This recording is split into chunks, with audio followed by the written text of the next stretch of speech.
एह्येहि हेरम्ब महेशपुत्र समस्तविघ्नौघविनाशदक्ष माङ्गल्यपूजां प्रथम प्रधान गृहाण पूजां भगवन् नमस्ते। नीलाम्बुजश्यामलकोमलाङ्गं सीतासमारोपितवामभागम् पाणौ महासायकचारुचापं नमामि रामं रघुवंशनाथम्। करारविन्देन पदारविन्दं मुखारविन्दे विनिवेशयन्तं वटस्य पत्रस्य पुटेशयानं बालं मुकुन्दं मनसा स्मरामि। मन्दारमालाकुलितालकायै कपालमालाङ्कितशेखराय दिव्याम्बरायै च दिगम्बराय नमः शिवायै च नमः शिवाय। नृपालिमौलिव्रजरत्नकान्ते सरिद्विराजध्वसकन्यकाभ्यां नृपत्वदाभ्यां नतलोकपङ्क्तेर्नमो नमः श्रीगुरुपादुकाभ्याम्। यस्योदये चेह जगत्प्रबुध्यते प्रवर्तते चाखिलकर्मसिद्धये ब्रह्मेन्द्रनारायणरुद्रवन्दितः स नः सदा यक्षतु मङ्गलं रविः। प्रेम से बोलिए आनंद कंद भगवान की। भगवान नाम संकीर्तन करें। श्री राम जय जय राम। श्री राम जय जय राम। श्री राम जय जय राम। श्री राम जय जय राम। श्री राम जय जय राम। श्री राम जय जय राम। श्री राम जय जय राम। श्री राम जय जय राम।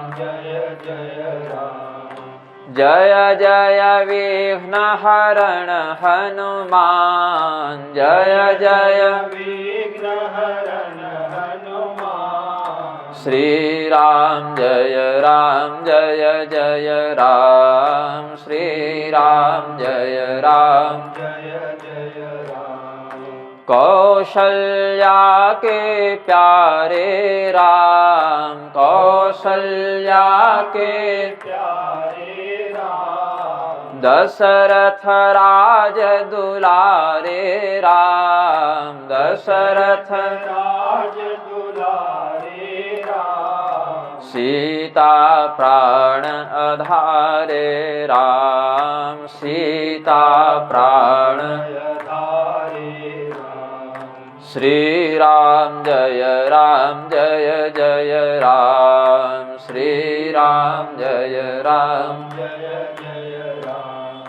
श्री राम जय जय राम। श्री राम जय जय राम। प्रेम से बोलिए आनंद कंद भगवान की।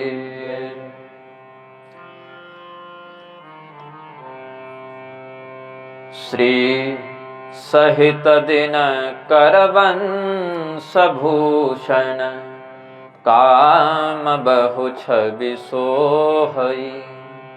नव अम्बुधर बर गात अंबर पीत सुर मन मोहई।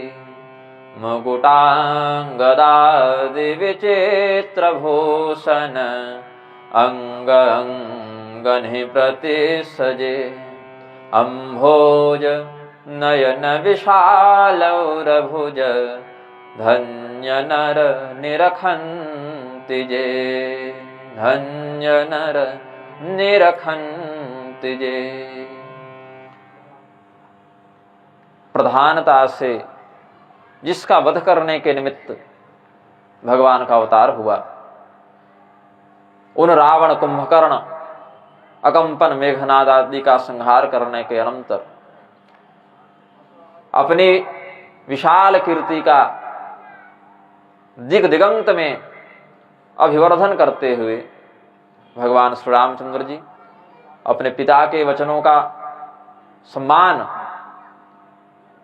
पूरी निष्ठा के साथ स्थापित करते हुए 14 वर्षों के वनवास के अनंतर अयोध्या धाम में पुनः पधारे।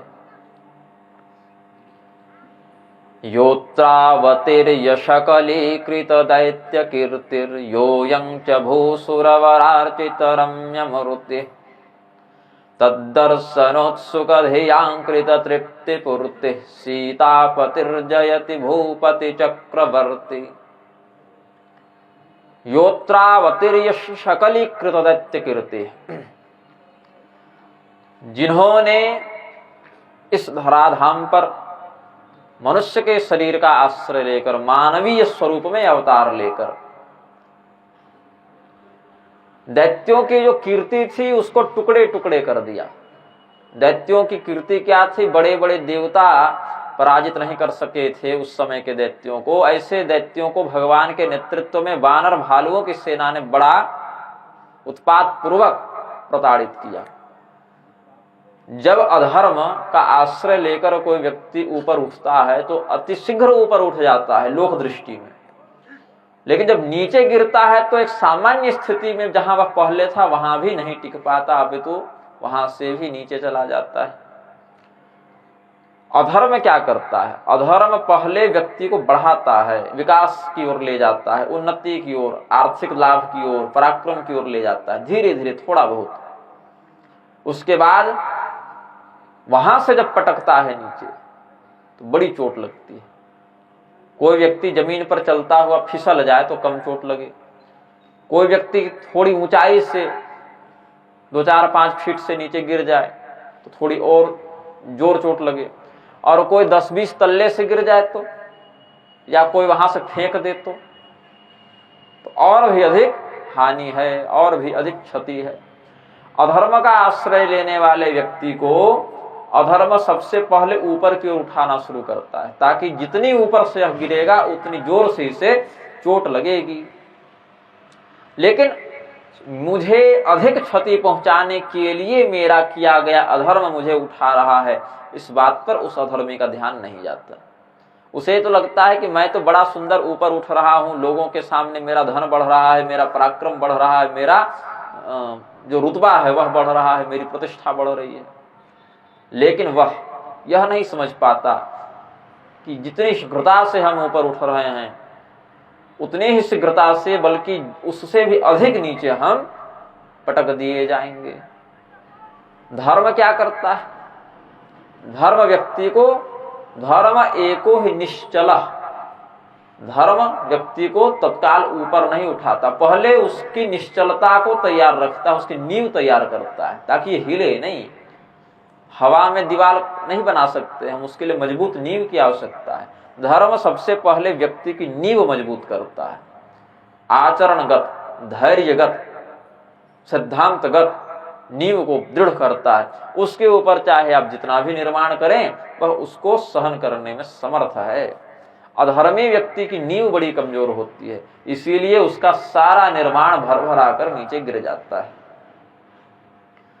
अपने अवतार के प्रधान निमित्तोद्देश्य को पूर्ण करके, रावण आदि का वध करके भगवान ने राक्षसों की कीर्ति को टुकड़े टुकड़े कर दिया। विप्रजनों के द्वारा सुपूजित हुए, वंदित हुए। भगवान के इस स्वरूप को जो देखना चाहते हैं, ऐसे दिदृक्षु भक्तजनों के लिए भगवान कभी बाहर से बाह्य रूप में सगुणाकृति में, कभी अंदर से उनके हृदय में ही, जैसे सुतीक्ष्ण जी के हृदय में प्रकट हो गए, ध्रुव जी के हृदय में प्रकट हो गए थे, अपने स्वरूप को भक्त के हृदय में ही प्रकट कर देते हैं। जैसे हमें अगर अपना प्रतिबिंब देखना हो, ऐनक का, दर्पण का आश्रय लें और दर्पण में कई वर्षों से धूल जमी हुई हो तो वह दर्पण अपने मूल प्रतिबिंब को स्पष्टतया नहीं दिखाता, उस धूल को साफ करना पड़ता है। कहीं कोई पर्दा लगा हुआ है, वो पर्दा एक आवरण है, उस पर्दे के पीछे क्या है वह हम बाहर से नहीं देख सकते जब तक पर्दा लगा रहेगा। हमारा यह जो ईश्वरीय ज्ञान से जो भ्रमवशात वियोग हो गया है, इसमें 3 पर्दे हैं, 3 बाधक हैं, मल, विक्षेप और आवरण। मल क्या है? मोटे तौर पर स्थूल अज्ञान को मल कहते हैं। जैसे हमने एक पात्र देखा, एक लोटा देखा, एक थाली देखी, एक घड़ा देखा, उसमें बाहर से गंदगी लगी हुई है। हमने क्या किया? उस गंदगी को पानी इत्यादि से रगड़ के, राख से, सर्फ से, मिट्टी से, जल से, जैसे भी उपलब्ध बन पाए जो संसाधन, उनसे हमने उसे शुद्ध कर दिया, उसकी गंदगी को दूर कर दिया, उसको पुनः चमका दिया। इसमें बहुत परिश्रम नहीं लगा। मोटे तौर पर जो अज्ञान है उसके नाश में शिष्य को परिश्रम अधिक नहीं करना पड़ता। अपने विवेक से, अपने परिश्रम से, अपने अध्ययन से वह स्वयं अपने उस अज्ञान का नाश कर लेता है। ये मल है, इसका नाश शिष्य स्वयं कर लेता है। कुछ गंदगी ऐसी है जिसको मोटे तौर पर साफ नहीं किया जा सकता, उसके लिए विशेष परिश्रम की आवश्यकता है, उसके लिए विशेष मार्गदर्शन और अनुभव की आवश्यकता है। जैसे हमें चावल बनाना है, चावल में कंकड़ चुनना है, उसको ऐसे बाहर से धो दिए तो कंकड़ सारे नहीं जाते, 1-2 भले निकल जाएं, सारे कंकड़ नहीं जाते, उनको ध्यानपूर्वक चुनना पड़ता है। और कुछ विशेष प्रज्ञावान लोग चलने का प्रयोग कर देते हैं तो बहुत से कंकड़ उससे भी निकल जाते हैं, छोटे वाले। तो शास्त्र सिद्धांत रूपी चलनी से जब गुरु अपने शिष्य के मन में जो भ्रम जगह जगह व्याप्त हो गए हैं, सिद्धांत और भ्रम में जो मिलावट हो गई है, उसको या तो शास्त्र के सिद्धांत रूपी चलनी से चाल देते हैं, और थोड़ा बहुत जो कंकड़ और बच जाए चावल में तो अपने नेत्रों से खोज खोज कर, निरीक्षण कर करके उसको निकालते हैं। अपने शिष्य के मन में उत्पन्न होने वाले भ्रम, अज्ञान, संदेह का निवारण गुरुजन शास्त्र सिद्धांत की कसौटी पर कर देते हैं, और कुछ संदेह जो बच जाए उसको ध्यान से अपने मार्गदर्शन में दूर करते हैं। ये विक्षेप कहलाता है। मतलब मल रूपी अज्ञान का नाश शिष्य स्वयं कर लेता है, विक्षेप का नाश गुरु करता है। वह शिष्य अपने से नहीं कर सकता, उसके लिए गुरु की आवश्यकता पड़ती है। तीसरा है आवरण, अविद्या का आवरण। ये न शिष्य दूर करता है न गुरु दूर करते हैं, ये इष्ट दूर करता है। इष्ट का कार्य है आवरण को दूर करके, पर्दे को हटाकर अंदर के तत्व ज्ञान को बाहर प्रकट कर देना, प्रदर्शित कर देना।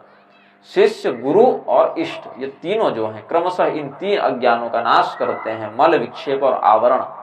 मल का नाश शिष्य स्वयं करता है, विक्षेप का नाश गुरु करते हैं, और वह गुरु जिस इष्ट का उपदेश करें वह इष्ट आवरण का नाश करके अपने भक्त को, अपने साधक को मुक्त कर देता है। भगवान श्री रामचंद्र जी का दर्शन करने वाले लोग सबसे पहले तो अपने मल का नाश किए।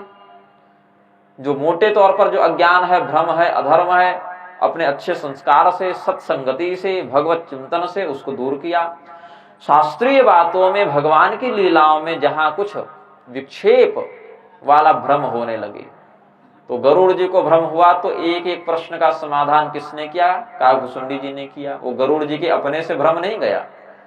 याज्ञवल्क्य मुनि ने भरद्वाज के प्रश्न का उत्तर दिया। भगवान महादेव ने देवी सती के और देवी पार्वती के दोनों जन्मों में उत्तर दिया, लेकिन भगवती सती अश्रद्धा युक्त होने के कारण पूर्व जन्म में उस ज्ञान को धारण न कर सकी, उनको एक जन्म और लेना पड़ा।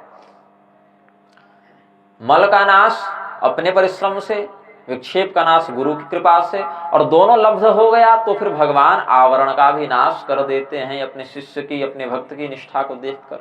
तब भगवत दर्शन भी हो जाता है। चाहे बाह्य रूप में भगवान के सगुण अवतार का दर्शन कर लें, या अपने हृदय में ही योग मार्ग से भगवान प्रकट कर दें, दोनों एक ही बात है। विश्वावस्था में या प्राज्ञावस्था में हमारे नेत्र बाहर से भगवान का दर्शन करें या अंदर ही अंदर करें, ईश्वर तो सर्वत्र हैं, उनका बस अनुभव होता है उस प्रारूप में। भगवान श्री रामचंद्र जी अयोध्या वापस लौटे। सभी लोगों से एक ही साथ, एक ही समय, उतने स्वरूप बनाकर भगवान मुलाकात करते हैं। भगवान श्री रामचंद्र जी जब अयोध्या से वनवास की ओर प्रस्थान कर रहे थे तो लोग ये नहीं कहे कि हमारे युवराज जा रहे हैं, कि हमारे राजा के पुत्र जा रहे हैं, हमारे होने वाले राजा जा रहे हैं, ये नहीं, हमारे राम जी जा रहे हैं, ये प्रेम था। हमारे आत्मीय संबंध भगवान से। हाँ, संबंध का आधार कुछ भी हो सकता है, कोई पिता के समान, कोई पुत्र के समान, कोई भाई के समान, कोई मित्र के समान व्यवहार कर रहा है भगवान से अपने भाव पर।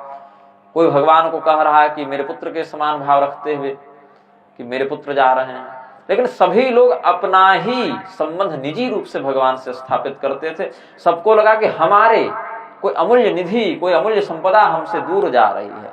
और भगवान जब आए तो लोगों ने यह नहीं कहा कि अयोध्या के राजा आ गए, या युवराज आ गए, या दशरथ के पुत्र आ गए, भरत जी के भाई आ गए, ऐसा नहीं, हमारे राम आ गए। इसीलिए भगवान सबों से उनका आत्मीय संबंध प्रदर्शित करते हुए एक ही साथ उतने स्वरूपों में मिले, और सबको यही लगा कि भगवान केवल हमसे ही मिले सबसे पहले आकर। ये भगवान का विशिष्ट कारुण्य यहाँ पर प्रदर्शित हुआ है। अब भगवान श्री रामचंद्र जी वहां लाखों लोग उपस्थित हैं, जिस व्यक्ति से मिल रहे हैं वो व्यक्ति भगवान को दूसरे से मिलता हुआ नहीं देख रहा है। ये नहीं कि भगवान 1 लाख व्यक्ति से मिले तो उसने अपने राम जी को मिलते देखा, फिर देखा राम जी एक उससे मिल रहे हैं, उसके राम जी उससे मिल रहे हैं, ऐसा नहीं। सबों को केवल अपने राम का ही दर्शन हुआ।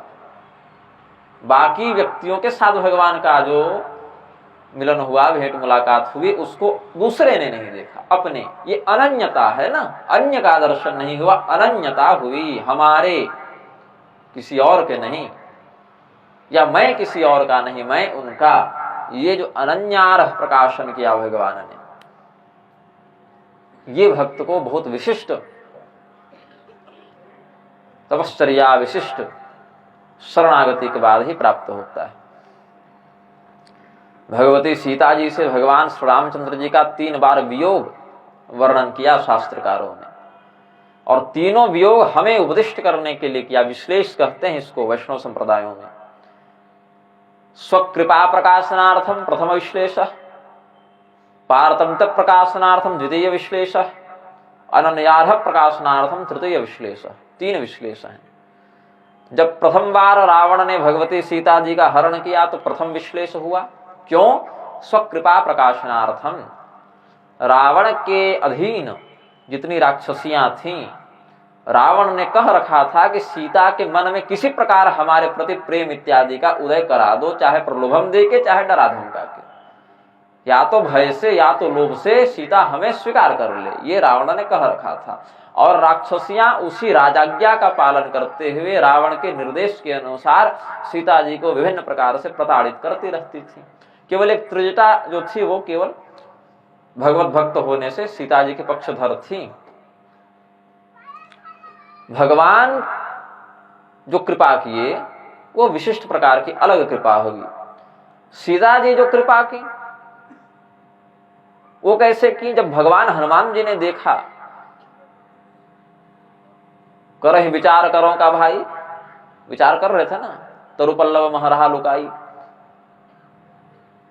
तो हनुमान जी जब विचार कर रहे थे कि भगवती का दर्शन हो गया, रावण इत्यादि आ ही रहे हैं, अब मुझे क्या करना चाहिए, कैसे आगे कर्तव्य करना चाहिए, वृक्ष में छिप गए भगवान हनुमान जी, पत्तों में छिप गए उस समय देखने के लिए कि आगे क्या हो रहा है यहाँ पर, पहले सारा विषय में समझ लूं, रावण का क्या व्यवहार है, भगवती की क्या प्रतिक्रिया है, किस समय क्या करना है, इसका विचार कर लूं, नीति योजना बना लूं। तो उन्होंने देखा रावण के निर्देश पर राक्षसियों ने सीता जी को बहुत डराया है, धमकाया है। गोस्वामी जी ने तो उतना वर्णन नहीं किया, वाल्मीकि जी ने किया है। ऐसे इसको मारकर खा जाओ, इसको यहाँ काटो, इसको ऐसे मारो, ऐसे प्रताड़ित करो, बहुत दुर्वचन कहे भगवती को। हनुमान जी के मन में बड़ा क्रोध हुआ, बोले अभी तो नहीं, लेकिन एक बार भगवान अपने लीला के उद्देश्य को पूर्ण कर ले, रावण इत्यादि मर जाए, बड़ा वाला काम निपट जाए, तब ये सबको पकड़ पकड़ के हिसाब लूंगा मैं, इनके दुर्वचनों का सबको मारूंगा, प्राण तो नहीं लूंगा हाथ पर, लेकिन सबके तोड़ेंगे हम। इसी हाथ से, इसी पैर से, इसी जिह्वा से भगवती सीता जी के प्रति दुर्वचन का प्रयोग कर रही हैं, डरा धमका रही हैं। तो रावण के वध के बाद जब भगवान श्री रामचंद्र जी ने हनुमान जी को आदेश दिया कि तुम तो जानते हो सीता कहाँ है, तुम मिलकर आए हो अशोक वाटिका में, तो तुम जाओ और सम्मान पूर्वक उनको यहाँ ले आओ। हनुमान जी सीता जी को लेने के लिए गए, रावण के वध का समाचार सुनाने के लिए गए। यद्यपि श्री राम दल में जो हर्ष घोष हो रहा था, भगवान की विजय की जो जय जयकार हो रही थी, उससे सीता जी तो जान ही गई थी कि रावण अब मर चुका, रावण का वध हो गया। लेकिन एक औपचारिक सूचना मिलनी चाहिए पुष्टि के निमित्त कि ये कोई माया तो नहीं, पुष्टि के निमित्त। तो हनुमान जी के मुख से भगवती सीता ने जब रावण के वध का वृत्तांत सुना तो अनंत सुख को प्राप्त किया। उस सुख की कोई सीमा नहीं, वह सुख अनंत है।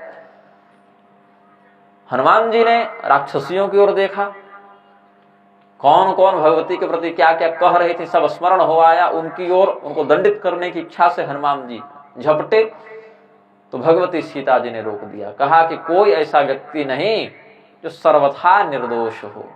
हर व्यक्ति किसी न किसी काल में लोभ से, काम से, क्रोध से, मोह से, अहंकार से, किसी न किसी कारण से हर व्यक्ति कभी न कभी कोई अपराध करता ही करता है।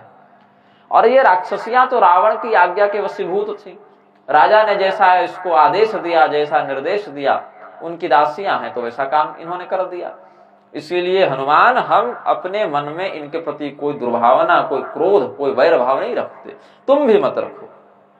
स्वकृपा प्रकाशनार्थम, ये उनकी अहेतु की कृपा है कि अपने ऐसे शत्रुओं पर जो भगवान से वियोग करवा के इनको पर पुरुष के प्रति प्रेरित कर रही हैं, ऐसी राक्षसियों के प्रति भी सीता जी ने अहेतु की करुणा का व्यवहार किया। ये पहला विश्लेष, ये सिद्ध करने के लिए। दूसरा, जब भगवान श्री रामचंद्र जी ने भगवती सीता को द्वितीय वनवास दिया गर्भवती अवस्था में, तो क्यों? पारतंत्र प्रकाशनार्थम। यहां भगवती ने सिद्ध किया माया और ब्रह्म के मध्य जो संबंध है उसमें माया ब्रह्म के अधीन है। माया ब्रह्म के निर्देश का पालन करती है, उसकी अपनी इच्छा नहीं होती। वो ब्रह्म की इच्छा से सक्रिय होकर क्रियाकलापों में प्रवृत्त होती है। पारतंत्र प्रकाशनार्थम, माया ब्रह्म के अधीन है। इस परतंत्रता को दिखाने के लिए माया के ऊपर ब्रह्म का आधिपत्य है, इसको दिखाने के लिए द्वितीय विश्लेष हुआ। और तृतीय क्या? जैसे सूर्य और उसका प्रकाश भिन्न नहीं किए जा सकते, दूध से उसकी सफेदी शुभ्रता को भिन्न नहीं कर सकते। यदि कर दिया किसी माध्यम से तो फिर वह दुग्ध दुग्ध नहीं रहेगा। दुग्ध अपने मूल रूप में रहे तो शुभ्र ही रहेगा। बर्फ से, हिम से उसकी शीतलता को दूर नहीं कर सकते, अग्नि से उसकी दाहिका शक्ति को दूर नहीं कर सकते। वैसे ही श्री सीता रामचंद्र जी को एक दूसरे से दूर नहीं किया जा सकता, ये अनन्यता है। इसीलिए कहा भगवान श्री राघव के अतिरिक्त हमने किसी का चिंतन न किया हो तो पृथ्वी हमें अपने में समाहित कर लें। ये अनन्यता सिद्ध करने के लिए अनन्यार्ह प्रकाशनार्थ भगवती सीता जी का तीसरा विश्लेषण हुआ। तो बाहर से देखने से तो भगवान से बार बार वियोग हो रहा है, संयोग हो रहा है, यह देखने को मिलता है। लेकिन तत्वदृष्टि के सिद्ध आचार्य गणों ने कहा नहीं, ये अनन्यार्ह प्रकाशनार्थ भगवती ने लीला की है, ताकि हम जीव ये समझ सकें, इस प्रणाली को समझ सकें, इन विश्लेष आकार त्रय को हम समझ सकें। भगवान श्री रामचंद्र जी चाहे अकेले दिखें, चाहे सीता जी के साथ दिखें, चाहे पूरे राम दरबार के साथ दिखें, चाहे वो जंगल में दिखें, चाहे महल में दिखें, राम तत्व अखंड तत्व है, उसको खंडित नहीं किया जा सकता, उसको शक्तिहीन नहीं किया जा सकता। राम तत्व को शक्तिहीन नहीं किया जा सकता। राचेति लक्ष्मी वचनो मश्चापीश्वर वाचक बताया था। राम में जो रा है वही तो शक्ति का वाचक है ना। तो राम जब हम कहेंगे तो शक्ति का उच्चारण पहले हो जाएगा, म का उच्चारण ईश्वरत्व का वाचन बाद में होगा, शक्ति का ही पहले हम वाचन कर लेंगे। तो भगवान के इस महत् तात्विक रूप को जो बाहर से नहीं समझा जा सकता, नहीं देखा जा सकता, नहीं जाना जा सकता, इस स्वरूप का वर्णन करने के लिए यहाँ गोस्वामी जी ने क्या वर्णन किया? श्री सहित दिनकर वंश भूषण काम बहु छवि सोहई। श्री सहित, लक्ष्मी सहित, सीता सहित दिनकर वंश भूषण नहीं कहा, श्री सहित कहा। हरिबुद्ध संहिता में, लक्ष्मी तंत्रादि इत्यादि ग्रंथों में, शीतोपनिषद में भी श्री शब्द का जो निरूपण किया आचार्यों ने, ऐश्वर्य का विस्तार करने वाला तत्व श्री है, कल्याण का विस्तार करने वाला तत्व श्री है। इसीलिए भगवती सीता जी के लिए भी श्री शब्द आया है। और राचेति लक्ष्मी वचनो मश्चापीश्वरवाचक, श्री लक्ष्मी को भी कहते हैं। और श्री लक्ष्मी का वाचक है, राम शब्द में जो रा है वह लक्ष्मी का वाचक है, म ईश्वरत्व का वाचक है, तो लक्ष्मीपति को राम कहते हैं। इसीलिए यहाँ पर श्री सहित दिनकर वंश कहा गोस्वामी जी ने। लक्ष्मीपति सीतापति भगवान श्री रामचंद्र जी अपने दरबार में विराजमान हैं। समस्त अयोध्यावासी उत्सव पूर्वक मंगल गीत इत्यादि का प्रवर्तन कर रहे हैं, गान कर रहे हैं। उसी समय बंदीगणों का रूप धारण करके, बंदीगण मतलब जेल में कैद नहीं, बंदीगण एक विशिष्ट समुदाय का नाम है जो राज दरबारों में राजा की स्तुति किया करते थे। तो उनका स्वरूप धारण करके चारों वेद पहुंचे। वेदों ने 4 बंदीगणों का रूप धारण किया और भगवान की तात्विक स्तुति करने का विचार किया। भगवान तो जान गए ये स्वयं वेद शब्द ब्रह्म यहाँ पर परब्रह्म की स्तुति करने के लिए आए हैं, लेकिन भगवान के अतिरिक्त इस रहस्य को कोई न जान सका। लोगों को लगा ये दरबारी कवि हैं, कोई प्रशंसा करने के लिए, पुरस्कार के लोभ से या ऐसे भी भगवत दर्शन के लिए आ गए। भगवान ने जब देखा इन चारों के रूप में साक्षात वेद पधारे हैं तो बड़े सम्मान के साथ उनका आदर किया। वेद निंदा कभी नहीं करनी चाहिए। पा शब्देन त्रयी धर्मा पालना जगत स्मृतः तं खंडयन्ति यस्मात्ते पाखंडास्तेन हेतुना। पाखंड जो शब्द है उसमें पा वेदत्रयी को कहते हैं। विश्व की रक्षा करने के कारण, मर्यादित अनुशासन से विश्व को सुरक्षित रखने के कारण वेदों को पा इस शब्द से बताया जाता है। उस पा मतलब वेद को जो खंडित करे, उसके विरुद्ध जाए, उसकी अवहेलना करे, उसको पाखंड कहते हैं। तो भगवान ने जब वेदों को देखा बड़े प्रसन्न हुए, बड़ा सम्मान किया। फिर वेदों ने भगवान की स्तुति करना प्रारंभ किया है, जिस पर हम व्याख्यान करेंगे। जय सगुण निर्गुण रूप रूप अनूप भूप शिरोमणे। जय सगुण निर्गुण रूप रूप अनूप भूप शिरोमणि। दश कंधरादि प्रचंड निशिचर प्रबल खल भुज बल हने। दश आदि प्रचंड निश्चर प्रबल खल भुज बल हने। अवतार नर संसार भार विभंजे दारुण दुख दहे। अवतार नर संसार भार विभंजे दारुण दुख दहे। जय प्रणत पाल दयाल प्रभु संयुक्त शक्ति नमामहे। जय प्रणत पाल दयाल प्रभु संयुक्त शक्ति नमामहे। संयुक्त शक्ति नमामहे। जय सगुण निर्गुण रूप रूप अनूप भूप शिरोमणि। भगवान के लिए जो संस्तुति की, हमारी परंपरा में जो परमाक्षर सूत्र का दूसरा सूत्र है तत्त्वविधा सगुणम निर्गुणम च, भगवान को यहाँ सगुण भी कहा और निर्गुण भी कहा, क्योंकि दोनों विधि से भगवान अपने स्वरूप को अभिव्यक्त करके, यद्यपि निर्गुण उतना इंद्रिय गोचर अभिव्यक्ति में नहीं आता, किंतु उपासक जो निर्गुणोपासक हैं, अव्यक्त की उपासना करने में समर्थ हैं, उतने प्रज्ञावान हैं, वे कर ही लेते हैं। भगवान अपनी माया के आश्रय से संभवाम्यात्म माया मायोपाधि से युक्त होकर, सनत कुमार संहिता इत्यादि में जो गौड़ी परंपरा की सनत कुमार संहिता है उसमें भगवान ने कहा है, जब अपनी माया को माध्यम बनाकर हम स्वयं को प्रकट कर दें तो वह सगुण कहलाता है, और प्रकट न करें तो वह निर्गुण कहलाता है। जब अपनी माया को माध्यम बनाकर, माया के अधीन होकर नहीं, माया के द्वारा विवश होकर नहीं, अपितु अपनी माया को प्रयोग करते हुए जैसे आप गाड़ी में बैठकर यदि गाड़ी को नियंत्रित कर रहे हैं तो गंतव्य तक पहुंच जाएंगे, और यदि नियंत्रण नहीं है तब गाड़ी के नीचे आ गए तो मर जाएंगे। दोनों ही स्थानों में एक मनुष्य और एक वाहन का संयोग बन रहा है। एक स्थिति में दुर्घटना कहलाएगी और एक स्थिति में यात्रा। यात्रा में ये भी यात्रा ही है अंतिम वाली, तो एक अंतिम यात्रा और एक यात्रा। तो गाड़ी पर बैठकर उसको नियंत्रित करते हुए चलाना, उस पर आधिपत्य करना हुआ, अपनी इच्छा के अनुसार उसका संचालन करना हुआ। और नियंत्रण है नहीं, गाड़ी ही हम पर सवार हो जाए, हम गाड़ी पर सवार हो तब तो कहीं पहुंच जाए, और गाड़ी ही हम पर सवार हो गई तब समस्या है। तो भगवान अपनी माया पर नियंत्रण करते हुए, अपनी माया को अपने लिए प्रयोग करते हुए, जब स्वयं को अलग अलग रूपों में अभिव्यक्त कर देते हैं और क्रिया भेद से गुणों का प्रयोग करने लगते हैं, सत्वगुण, रजोगुण, तमोगुण, सृष्टि स्थिति संहार आदि के लिए, तो उनको सगुण कहा जाता है। यद्यपि सगुण आकृति को धारण करने के बाद भी ये गुणों के प्रभाव में स्वयं नहीं आते, अपितु इनके ही प्रभाव के कारण गुणों में वो क्रियाशीलता आ जाती है।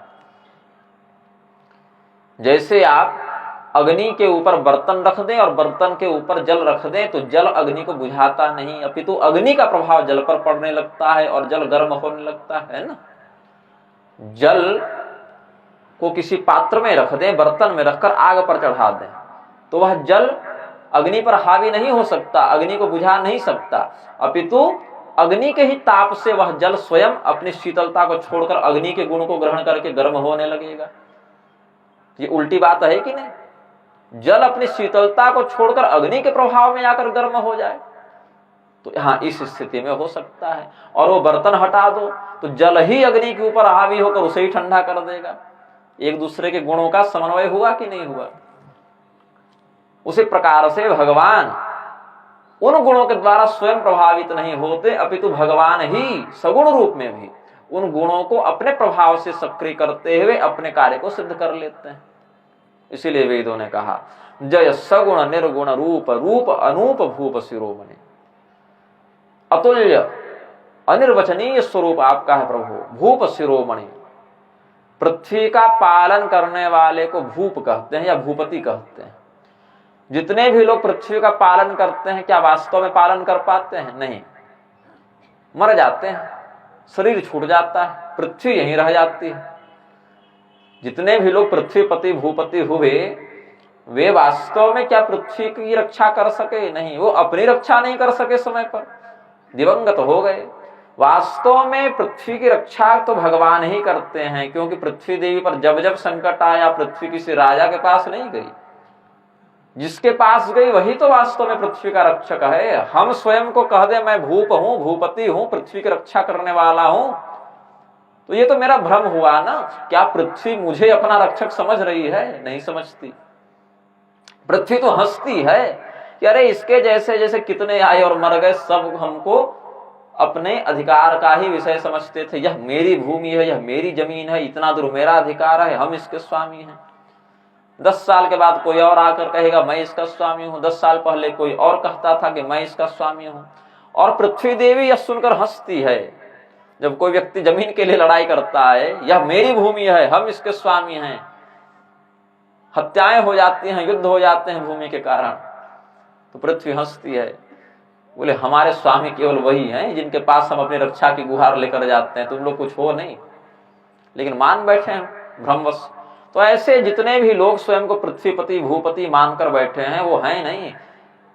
वास्तव में भूप शिरोमणि तो वही हैं जिनके पास पृथ्वी अपनी रक्षा की गुहार लगाते हुए जाती है। जिनको पृथ्वी अपना रक्षक माने वह ना पृथ्वीपति होगा। हम स्वयं को पृथ्वी का रक्षक मान ले तो थोड़ी बन जाएंगे। तो वेदों ने कहा भगवान आप यद्यपि अभी राजा के रूप में हैं, तो राजा के सिंहासन पर बैठने वाले, मुकुट धारण करने वाले तो बहुत हैं, वास्तव में वो भूपति नहीं बन जाते। और अगर उनको भूपति मान भी ले तो आपके ही अंदर राजा होने का, भूपति होने का गुण चरितार्थ होता है। वास्तव में यह घटना, यह लक्षण आप में ही घटित होते हैं, इसलिए आप भूप शिरोमणि हैं। दशकंधरादि प्रचंड निशिचर प्रबल खल भुज बलहने। खल का अर्थ है दुष्ट, अत्याचारी, अनाचारी। और ये दशकंधर रावणादि क्या थे? प्रबल खल थे। जितने भी खल हैं उनके सरदार थे, उनके स्वामी थे, उनके नायक, खलनायक कहते हैं ना, खलनायक थे। ये सब खलों के नायक थे। जो खल है वह तो केवल अपने आस पड़ोस को कष्ट देता है, ये तो त्रिलोकी को कंपायमान करते रहते थे। आपने अपने भुज बल से, अपने पराक्रम बल से इनका संहार किया। भगवान के भुजा कौन है? बाहुराजन्यः कृतः। भगवान का जब विश्वरूप वर्णित करेंगे, विराट रूप वर्णित करेंगे तो कहेंगे क्षत्रिय भगवान की भुजाएं हैं।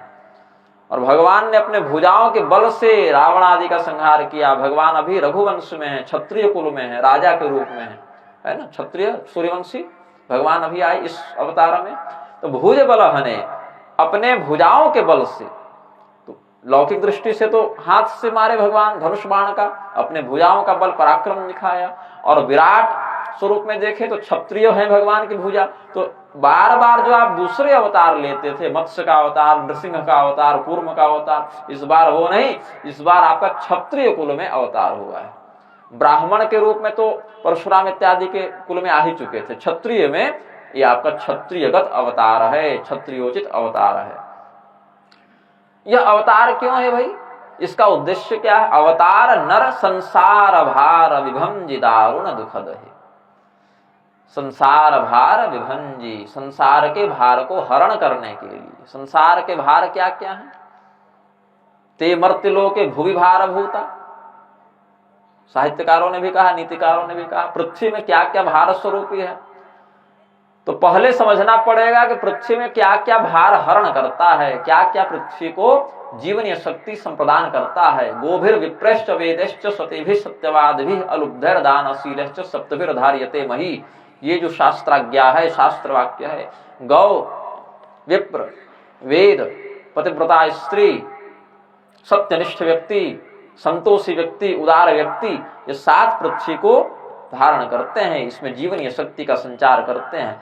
इनमें जब कमी आने लगे, इनके विपरीत तत्वों की वृद्धि होने लगे तो पृथ्वी का भार बढ़ता है। मतलब इन सातों के ऊपर अत्याचार करने वाले तत्वों का आप संहार किए तो पृथ्वी के भार का हरण हुआ। पृथ्वी में जो दारुण दुख व्याप्त हो गया था वह समाप्त हुआ।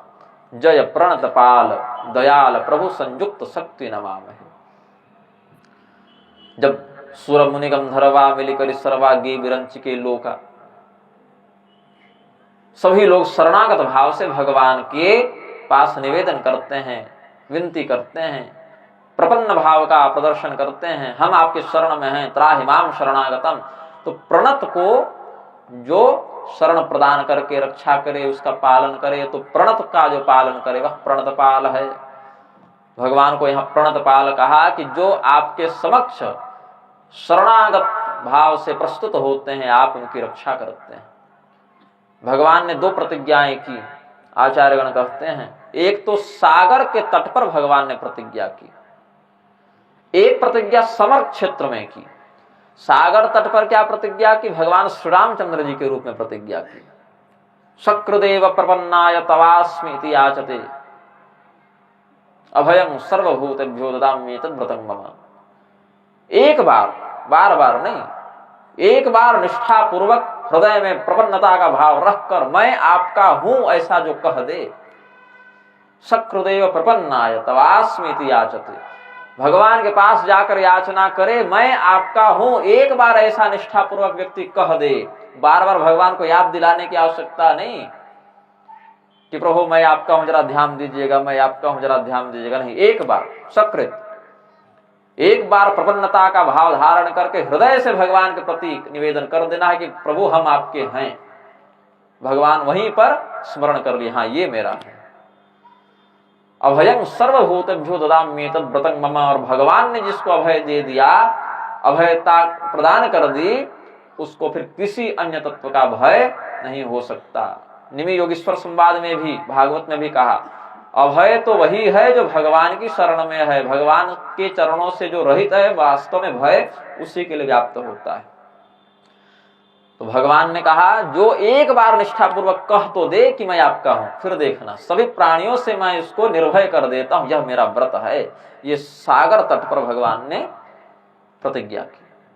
और समर क्षेत्र में प्रतिज्ञा की, सर्वधर्मान परित्यज्य मामेकं शरणं व्रज अहं त्वा सर्व पापेभ्यो मोक्षयिष्यामि मा शुचः। ये भगवान ने जितने भी प्रकार के लौकिक धर्मानुबंध हैं, इनका परित्याग करके भागवत धर्मनिष्ठ होकर जो भगवान के प्रति अपनी शरणागति सिद्ध कर दे, तो भगवान उसके समस्त कर्म प्रारब्ध को भस्मीभूत कर देते हैं, सभी प्रकार के पापों से मुक्त कर देते हैं, पवित्र कर देते हैं, मुक्त कर देते हैं। ये दो प्रतिज्ञाएं भगवान की। तो प्रणतपाल, अपने भक्तों के ऊपर, शरणागतों के ऊपर पालनात्मक भाव रखने के कारण भगवान प्रणतपाल हैं।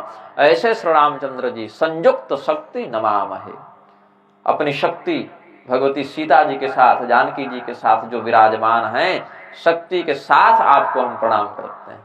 ये वेदों ने भाव व्यक्त किया। फिर कहते हैं तब विषम माया बस सुरासुर नाग नर अग जग हरे, तब विषम माया बस सुरासुर नाग नर अग जग हरे, भव पंथ भ्रमत अमित दिवस निशिकाल कर्म गुण निभरे, भव पंथ अमित दिवस निशिकाल कर्म गुण निभरे, जे नाथ करे करुणा बिलोके त्रिविधि दुख ते निर्वहे, जे नाथ करि करुणा बिलोके त्रिविध दुख ते निर्वहे, भव खेद छेदन दक्ष हम कहूँ रक्ष राम नमामहे, भव खेद छेदन दक्ष हम कहूँ रक्ष राम नमामहे, कहूँ रक्ष राम नमामहे। क्या कहते हैं? तब विषम माया वस सुरासुर नाग नर अग जग हरे। आपकी माया विषम है, सम नहीं है, विषम है, उल्टी सीधी है। हम आसानी से इससे पार नहीं पा सकते, चाहे हम कितनी भी योनियां बदलते रहे, मनुष्य बन जाए, नर बन जाए, देवता बन जाए, नाग बन जाए, पशु पक्षी। अग कहते हैं वृक्षों को, न गच्छति, चलते फिरते नहीं वृक्ष, इसलिए अग कह दिया उनको। जितने भी चराचर जगत में शुभाशुभ योनियां हैं, चाहे जिसमें भी भटक लें, हम अपनी इच्छा से आपकी माया को नहीं तोड़ सकते, उससे पार नहीं जा सकते। जैसे गर्भ में जो बच्चा फंसा हुआ है, जो बच्चा गर्भ में है, वो चाहे कितना भी घूमता रहे गर्भ में, अपनी इच्छा से तो बाहर नहीं आ पाएगा।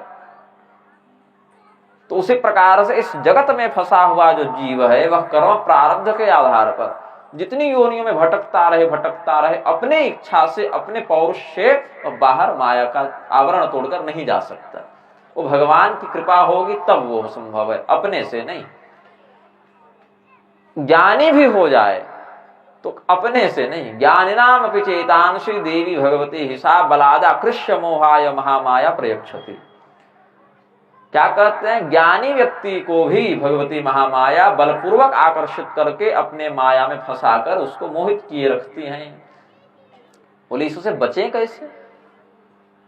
इससे बचने का मार्ग दैवी हेषा गुणमयी मम माया दुरत्यया मामे वये प्रपद्यन्ते माया में तांतरंति। ये कहा। जेल में सुरक्षा करने वाले सैनिक भी रहते हैं, सिपाही पहरेदार भी रहते हैं, कैदी भी रहते हैं। दोनों जेल में ही रह रहे हैं। निवास स्थान जेल ही बताएंगे ना। जेल में जेलर भी रह रहा है, जेल में कैदी भी रह रहा है, लेकिन कैदी परतंत्र है, जेलर परतंत्र नहीं है, जबकि रह वही रहे हैं दोनों। वहां का जो पहरेदार सिपाही है वो परतंत्र नहीं है, कैदी परतंत्र है। ये जो भगवान की दैवी माया है, त्रिगुणात्मिका माया है, वो दुरत्यया है, उसको जीत पाना, उस पर नियंत्रण कर पाना बड़ा कठिन है। भगवान ने कहा मामे वै प्रपद्यन्ते माया मेताम तरन्ते, जो मेरी ही शरण में रहे वह व्यक्ति इस माया को पार कर सकता है। मतलब कैदी बनकर नहीं, जेलर बनकर रहना है। और जेलर हैं भगवान, मायापति हैं भगवान। हम उनके भक्त बन जाएं, उनके शरणागत बन जाएं, तो उसी जेल में जहां हम फंसे थे हमारी बहाली हो जाएगी सिपाही में, तो फिर हम भी भगवान के अनुचर कहलाएंगे, भगवान के पार्षद कहलाएंगे। उस व्यवस्था में भगवान हमें कर्मचारी के रूप में, सेवक के रूप में रख लेंगे। तप विषम माया बस सुरासुर भव पंथ भ्रमित अमित दिवस निशिकाल कर्म गुणनि भरे। ये नहीं कि 10 साल 20 साल 30 साल से भटक रहे, नहीं, पता नहीं कब से भटक रहे हैं। त्रिविध काल में भटक रहे हैं, भूतकाल, वर्तमान काल, भविष्य काल। जो कर्म हमने किया था उसका फल मिल रहा है, जो कर्म हम कर रहे हैं उसका फल मिलेगा। ये चक्र चल रहा है। तीनों गुणों में फंसे हुए हैं, सत्व गुण, रजोगुण, तमोगुण। जब सत्वगुण परक कर्म करते हैं, उत्तम कर्म करते हैं, तो ऊर्ध्वं गच्छन्ति सत्वस्था, स्वर्ग लोक, महः जनः तपः सत्यम इत्यादि लोकों की प्राप्ति हो जाती है। वहां अपने सुख का उपभोग करके फिर यहीं गिर जाते हैं। मध्यम श्रेणी के राजसी स्वार्थपरक कर्म को करें तो मध्य तिष्ठन्ति राजसा, इसी पृथ्वी पर नानाविध योनियों में भटकते रह जाते हैं। मनुष्य में ही भटकते रह जाते हैं, अलग अलग शरीरों में। जघन्य गुण वृत्तिस्था अधोगच्छन्ति तामसा, और यदि हमने कोई जघन्य क्रूर कृत्य कर दिया, तामसिक कृत्य कर दिया, तो पशु पक्षी तिर्यक सर्प कुत्ता बिल्ली गधा घोड़ा इत्यादि योनियों में भ्रमण करते रहते हैं, लेकिन छूटते नहीं। तीनों गुणों के आश्रय से चाहे जो कर्म कर लो, अच्छा करो या बुरा करो, पुण्य करो या पाप करो, स्वर्ग जाओ या नरक जाओ, अपने सुख और दुख को भोगने के लिए, भोग चुकने के बाद भी कहीं फंसे रहना है, निकलना नहीं है। बोले कर्म में भी फंसे रह जाता है। कर्म के भी कई प्रकार हैं। यदि आप भाव भेद देखें तो कर्म के 2 प्रकार हैं, सकाम कर्म और निष्काम कर्म, भाव भेद से। और अगर काल भेद से देखें तो कर्म के 3 प्रकार होते हैं, संचित, प्रारब्ध और क्रियमाण। क्रियमाण कर्म जो हम अभी कर रहे हैं, पैसा हम कमा रहे हैं तो क्रियमाण कर्म हो गया। वही पैसा हम बैंक में जमा कर दिए, वही कर्म हमारा प्रारब्ध के रूप में जमा हो गया, तो संचित कहलाएगा। और वही पैसा जो बैंक में जमा किए, समयानुसार उसका उपभोग करने लगे निकाल निकाल कर, जो संचित कर्म हो गया हमारा, जो जमा रह गया, उसको जब भोगने लगे तो वह भाग्य कहलाया, वह प्रारब्ध कहलाया, वह नियति का स्वरूप धारण कर लेता है। लोग पूछते हैं ना कि कर्म बड़ा है कि भाग्य बड़ा है। भाग्य पर घटनाएं घटित होती हैं कि कर्म से वह घटती है। भाग्य कर्म का ही एक प्रकार है। कर्म के 3 प्रकारों में तीसरा प्रकार भाग्य ही है। जैसे कोई व्यक्ति मेरे पास आकर पूछे कि आप सेव खाना पसंद करेंगे कि फलाहार करेंगे, तो सेव तो फल का ही एक प्रकार है ना। मैं सेव खाऊं तो भी फलाहार ही तो कहलाएगा। लोग कहेंगे आप भोजन करेंगे कि दाल चावल खाएंगे, एक ही बात है। दाल चावल खाना भी तो भोजन ही करना होगा। तो भाग्य भी कर्म का ही एक प्रकार है। वह कर्म जो हम कर चुके थे और जिसका फल अभी तक हमें प्राप्त नहीं हुआ है, वह जब प्राप्त होने लग जाता है तो भाग्य या प्रारब्ध कहलाता है। हमने जो फसल लगाई वो हमारा कर्म था, और वही कर्म जब फलित होने लगा, फल के रूप में हमें प्राप्त होने लगा, तो वही भाग्य कहलाया। समझ रहे हैं कुछ? हाँ। तो क्या कहा? काल कर्म गुणनि भरे, जो त्रिविध काल हैं। अच्छा, परिणाम भेद से 4 प्रकार हुए कर्म के, पुण्य पाप, पुण्य पाप मिश्रित और पुण्य पाप रहित। इसमें केवल निष्काम कर्म ही ऐसा कर्म है जिसको भगवान ने बांधने के लिए नहीं, छुड़ाने के लिए बनाया है। बांधने के लिए नहीं, छुड़ाने के लिए बनाया है भगवान ने। क्योंकि नहीं कश्चित क्षणमपि जातु तिष्ठत्य कर्मकृत कार्यते ह्यवशः कर्म सर्व प्रकृति जैर गुणैः। व्यक्ति किसी भी अवस्था में बिना कुछ किए रह जाए यह संभव ही नहीं। कुछ न कुछ तो होगा ही उससे। यदि वह जीवित है, चेतना है शरीर में, आत्मा और देह का संयोग बना हुआ है, तो कोई न कोई क्रिया उससे घटित होती ही रहेगी। और जब कोई न कोई क्रिया घटित होती ही रहेगी तो कर्म प्रारब्ध भी बनता रहेगा। तो फिर निकलेगा कैसे, मुक्त होगा कैसे? तो भगवान ने कहा स्वयं को उस कर्म के फल की लालसा से मुक्त कर लो, क्योंकि कर्म से तो मुक्त कर नहीं सकते, तो फल की लालसा से मुक्त कर लो, निष्काम हो जाओ। हमें चाहिए ही नहीं है भाई, चाहे 1 करोड़ की बात हो, चाहे 10 पैसे की बात, हमें चाहिए ही नहीं। तो निष्कामता होने पर कर्म प्रारब्ध नहीं बनता, प्रारब्ध नहीं बनता तो पिछला हिसाब खत्म होते गया, नया कुछ बना नहीं। एक समय न पाप है न पुण्य है, तो वह वहीं से मुक्त हो गया। पुण्य करते रहेगा तो स्वर्ग जाएगा, पाप करते रहेगा नरक जाएगा। पुण्य और पाप दोनों ही बनना बंद हो गया निष्कामता के कारण, और पिछला किया भोग कर खत्म कर चुके। अथवा प्रपत्ति के कारण क्षीयन्ते चास्य कर्माणि तस्मिन् दृष्टे परावरे। तो ऐसे जीव का जिसका पुण्य पाप कुछ भी नहीं, उसका खाता भगवान बंद कर देते हैं, बोले अब इसको मुक्त कर दो। ऐसे नहीं, फिर हम अपनी ओर शिक्षा कर लें तो भी संभव नहीं। जब जीव इस प्रकार से नैष्कर्म्य सिद्धि का प्रयत्न करता है तो जे नाथ करि करुणा विलोके त्रिविध दुखते निर्वहे। दैहिक, दैविक, भौतिक आदि, आध्यात्मिक आदि जो कष्ट हैं, दैहिक, दैविक, भौतिक, 3 जो हैं, वो भगवान की करुणामयी दृष्टि के माध्यम से शमित हो जाते हैं, उपसंहृत हो जाते हैं। ऐसे सांसारिक कष्टों का जो जाल बुना गया है माया के द्वारा, जिस जाल में, मकड़ी के जाल में जैसे कीड़े फंस जाते हैं, चाह कर भी नहीं निकल सकते, वैसे ही माया रचित इस भव जाल में जो हम फंसे जीव हैं, उन पर करुणा करके उनको काटने में, वहां से जाल को काट कर निकालने में कुशल श्री रामचंद्र जी को हम प्रणाम करते हैं। ये वेदों ने दूसरा भाव व्यक्त किया। जे ज्ञान मान विमत्त तव भव हरनि भक्ति न आदरी। जे ज्ञान मान विमत्त हरनि भक्ति न ते पाई सुर दुर्लभ पदादपि परत हम देखत हरि। ते पाई सुर दुर्लभ पदादपि परत हम देखत हरि। विश्वास करि सब आस परिहरिदास तब जे होई रहे। विश्वास करि सब आस परिहरिदास तब जे होई रहे। जपि नाम तब बिनु श्रम तरहि भवनाथ सो सम राम है। जपि नाम तब बिनु श्रम तरहि भवनाथ सो सम राम है। बहुत से ऐसे लोग हैं जिनको अपने ज्ञान का अभिमान हो जाता है प्रभु कि हम बहुत पढ़ लिए, बहुत शास्त्र हमने जान लिए, बहुत सिद्धांत सूत्रों का हमने ज्ञान प्राप्त कर लिया।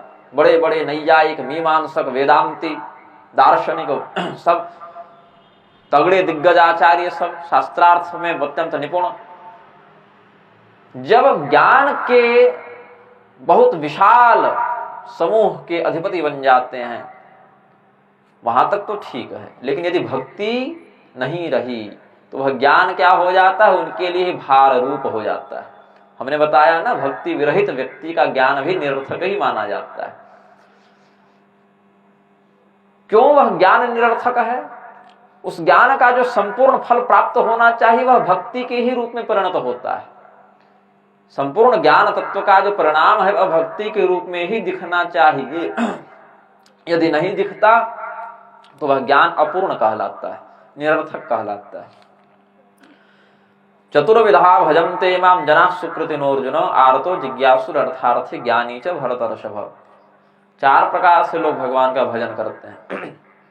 आर्त भक्त, भगवान बड़ा कष्ट है, इस कष्ट को दूर करें, इस भाव से कुछ लोग भगवान की आराधना करते हैं।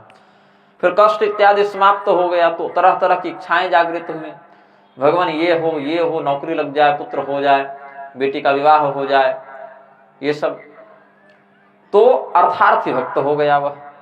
मतलब कष्ट तो कोई नहीं है सामान्यतया, लेकिन कुछ अतृप्त कामनाएं हैं, कुछ अधूरी इच्छाएं हैं, उसको पूर्ण करना है, तो अर्थार्थी भक्त हो गया। फिर एक स्थिति आती है जब वही भक्त देखता है कि न कोई कष्ट है न कोई कामना है, ठीक ठाक सब चल रहा है, थोड़ी फुर्सत में आ गए, अब कष्ट और कामना से निपट के थोड़ी फुर्सत में आ गए, तो बैठकर सोचता है जिस ईश्वर ने, जिन भगवान ने हमारे कष्टों को दूर किया, हमारी कामनाओं को पूर्ण किया, वो कौन है, क्या है, उनका तत्व कैसे जाना जाए। इस प्रकार से इच्छा जब होती है तो वह जिज्ञासु हो जाता है, और यह जिज्ञासा जब पूर्ण हो जाती है, जब वह जान जाता है, तो उसे ज्ञानी कहते हैं। भगवान ने कहा ये चारों भक्त बड़े अच्छे हैं, बड़े प्रिय हैं हमारे, कोई दिक्कत नहीं, लेकिन ज्ञानी विशेष करके मेरा ही स्वरूप है, ऐसा समझना चाहिए। उदारा सर्व एवैते ज्ञानित्वात्मैव मे मतम, ज्ञानी को तो मैं अपना ही स्वरूप समझता हूं। क्यों? क्योंकि ज्ञान परमात्मा का स्वरूप है, और उस ज्ञान से जो युक्त हो गया, भगवान ने उसे अपना ही स्वरूप समझा। तेषां ज्ञानी नित्य युक्त एक भक्तिर विशिष्यते, इसमें ज्ञानी को विशिष्ट क्यों बताया? बाकी सभी उदार भक्त हैं, अच्छे भक्त हैं, भगवान के प्रिय हैं सब, लेकिन ज्ञानी को भगवान ने अपना स्वरूप बताया। ये विशिष्टता क्यों? ये विशिष्टता इसीलिए क्योंकि इन सबों को कुछ माध्यम चाहिए भक्ति करने के लिए। यदि आर्त भक्त के पास कष्ट ना हो तो भगवान को याद नहीं करेगा, यदि अर्थार्थी भक्त के पास कामना ना हो तो भगवान को याद नहीं करेगा।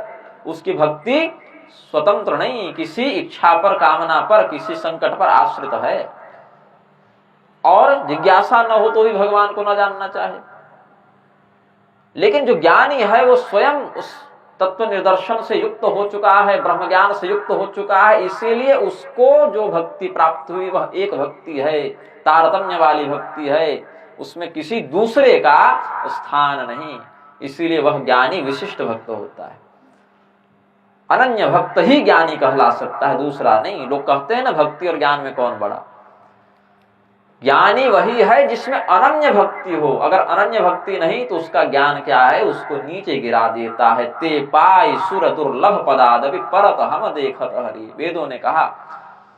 नहुस को देखा ना आपने, मनुष्य से देवराज इंद्र और देवराज इंद्र से सीधे अजगर, मनुष्य में भी नहीं रखी। हमने क्या बताया था? अधर्म के आधार पर बढ़िएगा तो पहुंचिएगा तो बहुत ऊपर तक, लेकिन जब गिरिएगा तो जहां थे वहां से भी नीचे गिरा देगा। नहुस दंभ के कारण, अपनी तपस्या के कारण जो दंभ हो गया, तपस्या से देवराज इंद्र तो बन गए थे, लेकिन दंभ के कारण उनको और इच्छा हुई कि हम सची के साथ विवाह कर लें, इंद्राणी हमारे ही पत्नी बन जाए।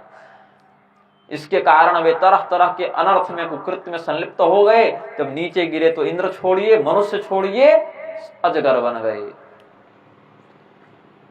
अभी 5000 कुछ वर्ष पहले उनका उद्धार हुआ है। कब के बने 25, 26, 27, 28 चतुर्युगी पहले शाप मिला है। अभी 5000 वर्ष पहले युधिष्ठिर महाराज उनको धर्म चर्चा करके शाप मुक्त किए हैं। तो कहाँ गिरता है व्यक्ति? जब गिरना प्रारंभ करता है तो फिर उसका कोई रक्षक नहीं होता, क्योंकि रक्षा तो धर्म करता है ना। धर्म ही सबसे बड़ा रक्षक है। स्वल्पमप्यस्य धर्मस्य त्रायते महतो भयात्, धर्म को आप पहले नष्ट करके बैठे हैं, जो बचाएगा वही आप उसी को मार कर बैठे हैं, तो बचाए कौन? इसीलिए धर्म की हिंसा करके अधर्म को पोषित करने वाला व्यक्ति थोड़ा ऊपर उठता है पहले, फिर बहुत नीचे गिर जाता है। हमने देवताओं को भी अपने अधर्म के कारण नीचे गिरते हुए देखा है प्रभु, ये वेदों ने कहा। तो क्या करना चाहिए? सबसे पहले कहा विश्वास। विश्वास करो, आस को छोड़ो, दास भाव को प्राप्त करो, तब भगवान का नाम जपो। अब लोग सीधे भगवान का नाम जपते हैं और कहते हैं नाम जप में मन नहीं लगता, भगवान मेरी सुनते नहीं। इतना पूजा पाठ करते हैं, भजन करते हैं, भगवान सुनते नहीं। तो आपका मोबाइल जब स्विच ऑफ रहेगा तो कितना भी लगाइए थोड़े लगेगा, पहले ऑन तो कीजिए। उसका सिग्नल मिल रहा है कि नहीं उसको जांच कीजिए पहले। तो विधि होती है पहले जांचने की। पहले तो विश्वास हो। विश्वास है नहीं, विश्वास तब होगा जब कोई परिणाम दिखने लगे, वहां से विश्वास प्रारंभ होगा। तो ये व्यापार नहीं है। लोग कहते हैं कुछ अनुभव नहीं होता महाराज जी, तो अनुभव होगा तभी ना विश्वास होगा। अनुभव हुआ नहीं कि उसका विश्वास ढोलने लगा। विश्वास पहले हो। विश्वास जब हो जाए तो धीरे धीरे जिन पर पहले से विश्वास बना हुआ था वो छोड़ना पड़ेगा, उनके प्रति आशा का परित्याग करना पड़ेगा। और भगवान के प्रति हम शरणागत हैं। सकृदेव प्रपन्नाय तवास्मीति याचते, मैं आपका हूं ये भाव रखे व्यक्ति, भगवान का मैं सेवक हूं ये भाव रखे। एक बकरी थी, जंगल में भटक गई, अपने झुंड से अलग हो गई किसी कारणवश। उसका जो स्वामी था बाकी बकरियों को लेकर अपने घर में चला गया। ये बकरी बेचारी अकेले रह गई रात को नदी के किनारे जंगल में। क्या करे? निशाचर प्राणी जो व्याघ्र सिंहादि हैं वो गर्जना करने लगे अपनी, ये डर गई। इसने क्या किया, एक सिंह का पंजा देखा, उस पंजे को देखकर वह वहां पर बैठ गई, उसी के पास बैठ गई। उधर से लकड़बग्घा आया, उसको आते हुए देखकर बकरी ने कोई प्रतिक्रिया नहीं दी, भागी नहीं, आराम से बैठे रही और कहे, और लकड़बग्घे क्या हाल है तुम्हारा, आज कुछ शिकार मिला कि नहीं मिला? लकड़बग्घे को बड़ा आश्चर्य हुआ, भाई ये बकरी मुझसे भयभीत नहीं होती, उल्टे पूछ रही है जैसे बचपन से हमारे साथ खेली खाई पढ़ी लिखी हो। तो कहा उसने कि हाँ अभी तक तो नहीं मिला था लेकिन अब मिल गया। बोले कहाँ है तुम्हारा शिकार? बोले वही तो, तुम ही तो हो। तो बकरी हंसने लगी, लकड़बग्घा और भ्रमित तो हुआ। तो तुम्हें मुझसे भय नहीं लगता? बोले मुझे किस बात का भय, क्यों? तो मुझे तो यहाँ नियुक्त किया गया, मुझे यहाँ ड्यूटी दी गई है, मुझे यहाँ रहने के लिए कहा गया। क्यों रहने के लिए कहा गया भाई? किसने कह दिया? बोले जिसका ये पंजा है उसी ने कहा है कि दूर से जब कोई प्राणी इधर आए तुम्हें खाने के लिए तो तुम मिमिया देना, और जब तुम मिमियाओगी वो तुम्हें खाने के लिए आएगा, और जब तुम जहां हो मैं समझ जाऊंगा कि वो आ गया तो मैं पीछे से उसको मार दूंगा, इसीलिए मुझे यहाँ रखा गया। तो मुझे किस बात का है? वो लकड़बग्घा धीरे धीरे जिस गिरफ्तार में आगे बढ़ रहा था वो पीछे हो गया। ऐसे ही करके उसके चरणों का आश्रय लेकर उसने रात्रि भर अपनी रक्षा की। तो आस जो छोड़कर भगवान का दास बन जाए, फिर मृत्यु भी सामने आए तो हंसकर कहता है कोई शिकार मिला कि नहीं मिला, और मृत्यु जब देखती है मृत्युंजय की शरण में है तो वह भी अपने कदम पीछे खींच लेती है। ये शरणागति हो, और तब भगवान का नाम जपती जपे, तब जपि नाम तब बिनु श्रम तरहि, फिर उसको भवसागर पार करने में कोई श्रम नहीं करना पड़ता, कोई कठिनाई उससे नहीं होती, सहजता से। मछली को जल में तैरने में क्या कठिनाई, उसी प्रकार से इसको भी भवसागर से पार जाने में कोई कठिनाई नहीं होती। ऐसे कृपालु श्री रामचंद्र जी को हम स्मरण करते हैं, ये भगवान वेद ने कहा। जे चरण शिव अज पूज्य रज शुभ परसि मुनि पत्नी तरी, जे चरण शिव अज पूज्य रज शुभ परसि मुनि पत्नी तरी, नख निर्गता मुनि वंदिता त्रैलोक पावन सुरसरी, नख निर्गता मुनि वंदिता त्रैलोक पावन सुरसरी, ध्वज कुलिस अंकुश कंज जुत बन फिरत कंटक किन लहे, ध्वज कुलिस अंकुश कंज जुत बन फिरत कंटक किन लहे, पद कंज द्वंद मुकुंद राम रमेश नित्य भजामहे, पद कंज द्वंद मुकुंद राम रमेश नित्य भजामहे, रमेश नित्य भजामहे। भगवान के वह चरण कमल जिनकी अर्चना भगवान शिव भी करते हैं, ब्रह्मदेव भी करते हैं, उन चरणों का स्पर्श पाकर अपने पति के शाप से जो जड़ हो गई थी, निष्क्रिय हो गई थी, प्रस्तर भूता हो गई थी, ऐसी अहल्या जी भी उद्धृत हो गई, तर गई। अहल्या जी को गौतम ने शाप दिया, गौतम ऋषि ने तो बड़ा विचार के शाप दिया, यद्यपि बाहर से देखने से उनका दोष नहीं लगता। इंद्र ने गौतम का स्वरूप बनाकर उनके पातिव्रत को भंग करने का प्रयास किया था, इसमें उनकी क्या गलती? उनके पति का चेहरा बनाकर कोई आ जाए तो ये ना, उनके पति का चेहरा बनाकर कोई आ जाए, इसमें उनकी क्या गलती? वो तो माया का प्रपंच था, उसमें तो केवल इंद्र को दंड मिलना था। बोले नहीं, इसमें है। अहल्या कोई सामान्य मानवी नहीं है, ब्रह्मदेव की पुत्री है, पहला। इसीलिए उनमें देवताओं को समझने की, पहचानने की शक्ति विद्यमान है, वो सामान्य स्त्री नहीं है। गौतम ऋषि भी सप्तर्षियों में परिगणित होने वाले ऋषि हैं। जो स्वयं देवी है और एक देवता सप्तर्षि की पत्नी है, वो क्या देवता की माया को नहीं जानेगी? दूसरी बात, एक सामान्य स्त्री भी या सामान्य पुरुष भी अपने पति पत्नी के प्रेम क्रीड़ा के व्यवहार शैली को समझते हैं। पशु पक्षी में भी जो जोड़े में चलते हैं, ऐसे पशु पक्षी या दंपति अपने पति या पत्नी के प्रेम क्रीड़ा की शैली को समझते हैं। सबकी शैली होती है। तो देवरति के लोभ से कि हमारे पति की अपेक्षा कुछ विशिष्ट प्रेम क्रीड़ा का प्रदर्शन देवराज इंद्र करेंगे, ये देवरति के लोभ से इंद्र की माया को समझने में समर्थ होने के बाद भी अहल्या ने प्रतिकार नहीं किया, ये सोचकर के बाद में कह दूंगी ये तो आपका स्वरूप बनाकर आए थे। ये छल उन्होंने जो किया, इसके कारण उनको दंड मिला। गौतम ऋषि न्याय दर्शन के प्रणेता हैं, अन्याय थोड़ी करेंगे। इसीलिए इस रहस्य को जानकर कि तुम्हारे अंदर यह क्षमता थी कि तुम पकड़ लेती, ये गौतम नहीं देवराज इंद्र हैं, दिव्य दृष्टि से भी और लौकिक शैली से भी, लेकिन तुमने ऐसा नहीं किया, फलतः तुम्हें दंड मिलेगा।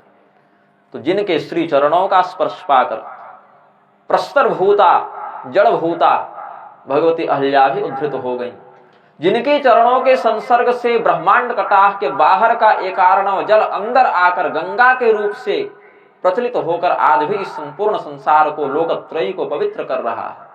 गंगा जी भगवान के चरणों से उद्भूत हुई वामनावतार के समय। यस्य पादोदकं गंगा तस्मै श्री हरये नमः। जिनका चरणों तक ही गंगा जल है, ऐसे भगवान हरि को हम प्रणाम करते हैं। भगवान के उन चरण कमलों में जो दिव्य वैष्णव चिन्ह, ध्वज, वज्र, अंकुश, पद्म इत्यादि के, चक्र इत्यादि के जो चिन्ह हैं, भगवान के चरण कमल कितने कोमल हैं कि भगवती सीता भी जब उनका स्पर्श करते हैं दबाने के लिए तो किंचित भगवान थोड़े कष्ट में हो जाते हैं, बोले थोड़ा धीरे धीरे दबाओ। भगवती सीता जी के कोमल कोमल हाथ भी भगवान को थोड़े कठोर लगते हैं, उनके चरण इतने कोमल हैं। ऐसे चरणों से भगवान कठोर भूमि पर, कांटों से भरी भूमि पर जंगल जंगल फिरे। हम उन चरण कमलों को प्रणाम करते हैं, ये वेद भगवान कहे। अव्यक्त मूलमनादि तरु त्वच चारि निगमागम भने। अव्यक्त मूलमनादि तरु त्वच चारि निगमागम भने। षट्कंभ शाखा पंचबीस अनेक पर्ण सुमन घने। षट्कंध शाखा पंचबीस अनेक पर्ण सुमन घने। फल जुगल विधि कटु मधुर बेली अकेली जेहि आश्रित रहे। फल जुगल विधि फल जुगल विधि कटु मधुर बेली अकेली आश्रित रहे। पल्लवत फूलत नवल नित संसार बिटपन मामहे। पल्लवत फूलत नवल नित संसार बिटपन महे। संसार बिटपन मामहे। ऊर्ध्वमूल मधशाख स्वत्थं प्राहुरव्ययम् छंदांसि यस्य पर्णानि यस्तं वेद स वेदवित्। हमने जो संसार वृक्ष का संकेत किया था, सांसारिक वृक्ष और संसार वृक्ष में अंतर है। सांसारिक वृक्ष मतलब ऐसा वृक्ष जो संसार में प्रकट हुआ है। सांसारिक वृक्ष जो संसार में उत्पन्न हुआ, उसका क्या लक्षण है? उसका बीज नीचे बोया जाता है और वृक्ष ऊपर की ओर बढ़ता है ना। बीज हम भूमि के अंदर डालते हैं, नीचे की ओर बीज भेजते हैं, और वह जब उगता है तो उसका विकास ऊपर की ओर होता है। ये सांसारिक वृक्ष का लक्षण है। और संसार वृक्ष मतलब संसार रूपी वृक्ष, इसकी जड़ ऊपर होती है और विस्तार इसका नीचे की ओर होता है। ये परमात्मा से निकलता है और नीचे फैलता जाता है। ये संसार वृक्ष है। अधश्चोर्ध्वं प्रसृतास्तस्य शाखा गुण प्रवृद्धा विषय प्रवाला अधश्च मूलान्यनुसंततानि कर्मानुबंधीनि मनुष्यलोके न रूपमस्येह तथोपलभ्यते नामतो न चादिर्न च संप्रतिष्ठा अस्वत्थमेनं सुविरूढ़मूलमसंग शस्त्रेण दृढ़ेन छित्त्वा। जैसा स्वरूप सांसारिक वृक्षों का देखने को मिलता है वैसा इस संसार वृक्ष का नहीं है।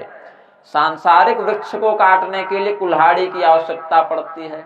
उस संसार वृक्ष को काटने के लिए असंगता का शस्त्र ग्रहण करना पड़ता है, वैराग्य का शस्त्र ग्रहण करना पड़ता है, वो भी दृढ़ वैराग्य का। असंग शस्त्रेण दृढ़ेन छित्त्वा। इसी को रुद्रयामल तंत्र में भगवान शिव कहते हैं। जिन विधियों में मांसाहार का वर्णन आता है उसमें कहते हैं ये भौतिक मांस नहीं, कर्मा कर्म पशून हत्वा ज्ञान खड़गेन चैवहि। हमारा कर्म और अकर्म मतलब वेद सम्मत कर्तव्य और वेद में जिनको मना किया गया ऐसे कृत्य, ये दोनों पशु हैं और ज्ञान ही वह खड़ग है जिनसे इन पशुओं की बलि दी जाती है। ये शिव जी ने रहस्य रुद्रयामल तंत्र में बताया। कर्मा कर्म पशून हत्वा ज्ञान खड़गेन चैवहि द्वितीयं विन्दते येन इतरे मांस भक्षका। जिन तांत्रिक परंपराओं में मांस भक्षण के लिए कहा उसमें रहस्य क्या बताया, क्या उचित है क्या अनुचित है, यही तो कर्म में बांध रहा है। पुण्य और पाप के मध्य जीव फंसा हुआ है। ज्ञान खड़ग का, ज्ञान रूपी तलवार का प्रयोग करके इन्हीं दोनों पशुओं का वध करो तो जानो कि तुम मांस भक्षक हो, नहीं तो ऐसे चमड़ा चबाने वाले तो बहुत पड़े हुए हैं, उनको शास्त्र की दृष्टि में नहीं गणना है ना। ऐसे मांस भक्षण करने वाले बहुत हैं, लेकिन शास्त्र में जो मांस भक्षण के लिए तंत्र में कहा पशु बलि के संदर्भ में, उसमें कहते हैं कि ज्ञान रूपी तलवार से कर्मा कर्म पशु का वध करे। ये यौगिक परिभाषा है, सांकेतिक परिभाषा है शास्त्रों की। तो यहाँ सांकेतिक अर्थ लगा रहे हैं कि वैराग्य रूपी कुल्हाड़ी से, खड्ग से इस संसार वृक्ष का हम छेदन करें। ये रहस्य बताया। ये संसार वृक्ष दिखता कैसा है? भगवान ही स्वयं को प्रकृति के माध्यम से व्यक्त कर देते हैं तो संसार कहला जाते हैं। भोक्ता भोग्यं प्रेरितारं च मत्वा सर्वं प्रोक्तं त्रिविधं ब्रह्ममय तत्, वेदों ने कहा। तो प्रेरक ब्रह्म के रूप में परब्रह्म, भोक्ता ब्रह्म के रूप में जीव संज्ञक और भोग्य ब्रह्म के रूप में संसार, ये तीन रूपों में भगवान प्रतिभासित होने लग जाते हैं। बोले इसका मूल अव्यक्त है, मतलब इसकी जड़ का अता पता नहीं है, वह व्यक्त नहीं है, वह अव्यक्त है। पर ब्रह्म उसको व्यक्त नहीं किया जा सकता। हमने पूर्व काल में बताया ना, नेत्रों से देख नहीं सकते, कानों से सुन नहीं सकते, वाणी से बोल नहीं सकते, मन से सोच नहीं सकते, क्योंकि उनकी शक्ति से ही मन में सोचने की, वाणी में बोलने की, आंखों में देखने की, कानों में सुनने की शक्ति आई है। और स्वयं सुनने के लिए, देखने के लिए, बोलने के लिए, सोचने के लिए उनको किसी कान, आंख, जिह्वा, मन की आवश्यकता नहीं पड़ती। तो ऐसा अव्यक्त ब्रह्म ही इस संसार का मूल है, वहीं से संसार निकला है। अनादि है, कब से है उसका कोई अता पता नहीं। ये नहीं कर सकते कि इस समय के बाद से है, अनादि है, ऐसा वेदों ने उपदेश किया। इस वृक्ष में जो त्वचा है, जो इसके मुख्य तने हैं, वो 4 प्रकार से विभाजित है, एक ही नहीं। ऋग्वेद की परंपरा अलग है, यजुर्वेद की अलग है, सामवेद की अलग है, अथर्ववेद की अलग है। ये 4 त्वचा से यह युक्त है। ये 4 स्तर हैं इसके, 6 तने हैं, 6 वेदांग शास्त्र इसके तने हैं। शिक्षा, कल्प, व्याकरण, छंद, ज्योतिष और निरुक्त, ये इसके तने हैं। और इसमें 25 शाखाएं लगी हुई हैं। 25 शाखाओं का अर्थ है तत्व पंचविंशति। कैसे कैसे? 5 भूत, मतलब आकाश, वायु, अग्नि, जल और पृथ्वी, ये 5 महाभूत। इनकी 5 तन्मात्राएं, शब्द, स्पर्श, रूप, रस और गंध। हमारे शरीर की 10 ज्ञानेंद्रिय और कर्मेंद्रिय, ज्ञानेंद्रिय और कर्मेंद्रिय ये 10 हो गए, 5-5। और मन, बुद्धि, चित्त, अहंकार ये 4, तो 24 हो गए कुल। और उनका शासक जो चेतन है, आत्मा, ये 25। इसके अनेकानेक शाखाएं हैं, 25 शाखाएं हैं।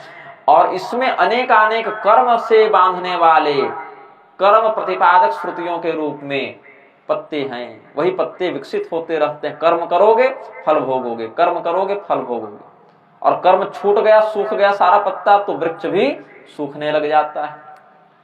इसी में दो फल लगते हैं, मीठे और कड़वे, अच्छे और बुरे, पसंद और नापसंद, अनुकूल और प्रतिकूल, और जीव उनका उपभोग करता रहता है। मीठा खाकर प्रसन्न हो जाता है, कड़वा खाकर दुखी हो जाता है। द्वा सुपर्णा सयुजा सखाया समान वृक्षं परिशस्वजाते तयोरन्यः पिप्पलं स्वाद्वत्य नस्नन्यो अभिचाकसीति।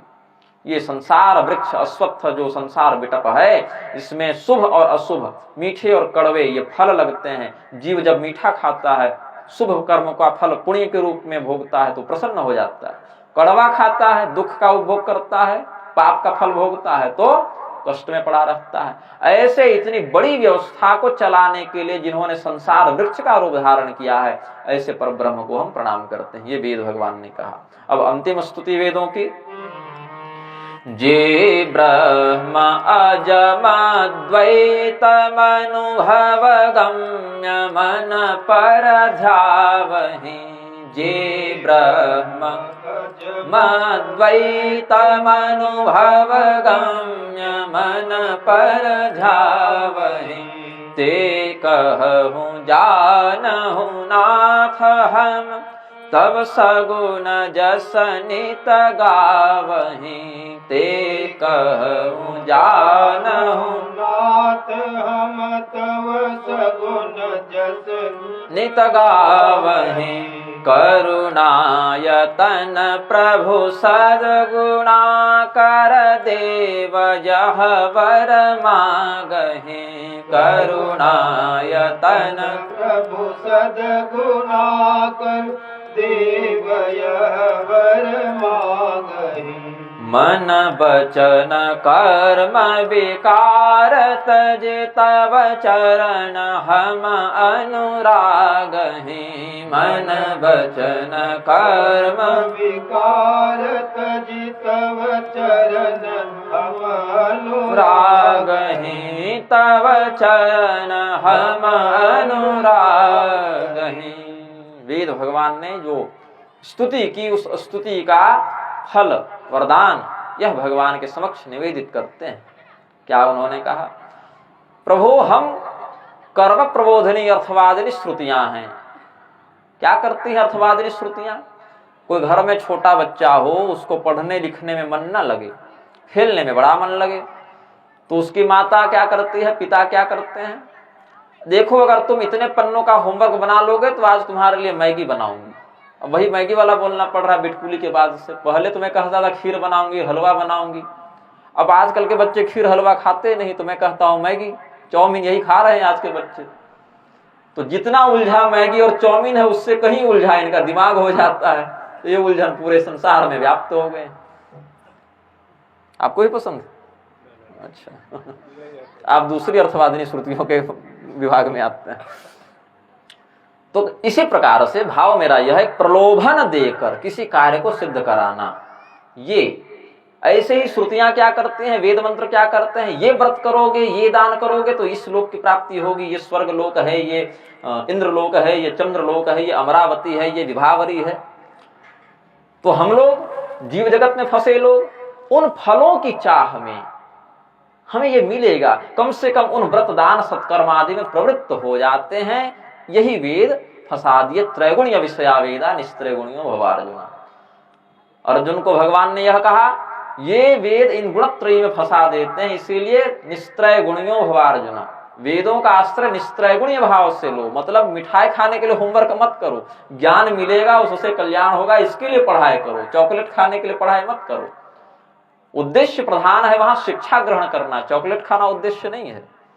लेकिन हमारा बच्चा पढ़ने में मन नहीं लगाता, ऐसे कह देंगे तो उसको मन लगेगा नहीं। तो कम से कम टॉफी के लोभ में पढ़ेगा, कम से कम स्वर्ग के लोभ में यज्ञ करेगा, कम से कम सुख के कामना से व्रत और दान करेगा। इसीलिए वेद भगवान अर्थवाद का प्रकल्प करते हुए, हाँ भगवान के नाम में अर्थवाद की कल्पना नहीं करनी चाहिए। उसका महात्म्य स्पष्ट है, अक्षुण्ण है, अविभाज्य है।